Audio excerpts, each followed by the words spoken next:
বিচার প্রার্থীরা জগতে সবচাইতে বেশি অত্যাচারের শিকার হন। মাননীয় চেম্বার জাজ আদালতে 3টা আপিল ফাইল হয়েছে।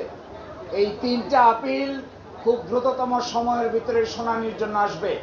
আমরা রিট পিটিশন ফাইল করে এই সচিবালয়ের স্থিতাবস্থা চেয়েছি, স্ট্যাটাস কো চেয়েছি।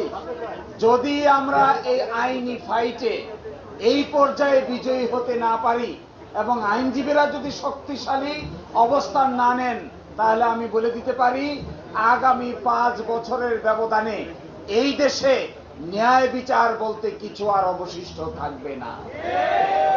ন্যায় বিচারকে যদি উচ্চকিত করতে হয়, তাহলে এই দেশের বার কাউন্সিলের ভোটার সংখ্যা প্রায় 50,000, ঢাকা বারের ভোটার সংখ্যা 20,000-এরও বেশি।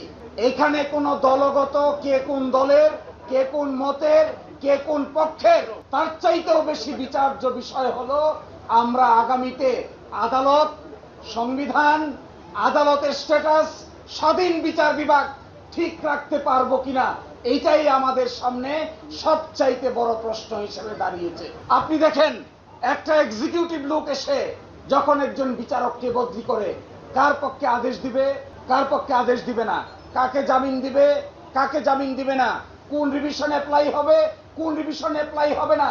একবার বেল দিলে যদি সুন্দরবন আর বান্দরবন বদলি হতে হয়, তাহলে আইন মন্ত্রণালয়ের করায়ত্ত থেকে বিচারকদের যদি রক্ষা করা না যায়, তাহলে বাংলাদেশের বিচার বিভাগের মাধ্যমে ন্যায় বিচার প্রতিষ্ঠা করা কোনোদিনই সম্ভব হবে না। So this is our sacred duty. Not only this is an election, it is a fight for justice. এইটা শুধুমাত্র নির্বাচন না, this is also to ensure the democratic fabric of the society. If the lawyers cannot ensure the democratic fabric of the society, তাহলে এই বাংলাদেশকে ডেমোক্রেসির পথে সোজা রাখার জন্য আইনজীবীদের চাইতে শক্তিশালী কোনো জনশক্তি আর নাই। So this is my humble request to my dear learned friends and brothers and sisters. This is not only an election, it is a fight for justice. It is a fight for transparency and accountability. This is a fight for independence of judiciary. This is a fight for giving protection to the subordinate judiciary. Subordinate judiciary একজন দায়রা জাজ, metro session জাজ এবং দায়রা আদালতগুলো যদি শক্তিশালীভাবে তাদের ভূমিকা পালন করতে না পারে, তাহলে বিচার প্রার্থীরা জগতে সবচাইতে বেশি অত্যাচারের শিকার হন। এই ঢাকার দায়রা আদালতের জেলা আদালত এবং মেট্রো সেশনস, এই আদালতগুলোতে সঠিকভাবে ফাংশন করার জন্য এই নির্বাচন ব্যবস্থার মধ্য দিয়ে সবুজ প্যানেলে যারা বিজয়ী হয়ে আসবেন, আমি মনে করি তারা শুধুমাত্র সভাপতি আর সেক্রেটারি ডেজিগনেশনে থাকবেন না, তারা হবেন ন্যায় বিচার প্রতিষ্ঠার সবচাইতে গুরুত্বপূর্ণ ব্যক্তিত্ব।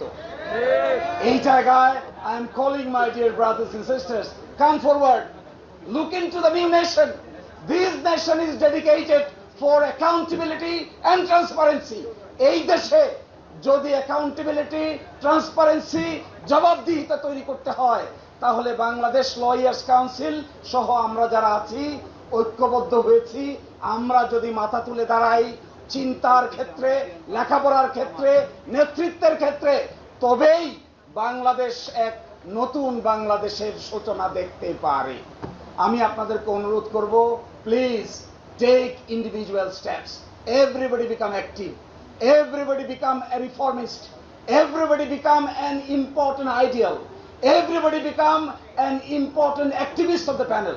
This is not only the Shabapati or Secretary Nirbachan na, this is my election, this is your election, this is your bar, this is your institution, judiciary is ours.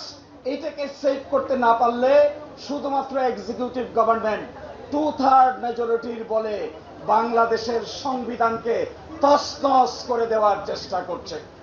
আশা করি আমরা একসাথে থাকব, বেঁচেও থাকবো একসাথে, কাজও করব একসাথে, শেষও করব একসাথে, শুরু হয়েছে একসাথে। আল্লাহ আমাদের তৌফিক দান করুন। আসসালামু আলাইকুম ওয়া রাহমাতুল্লাহ।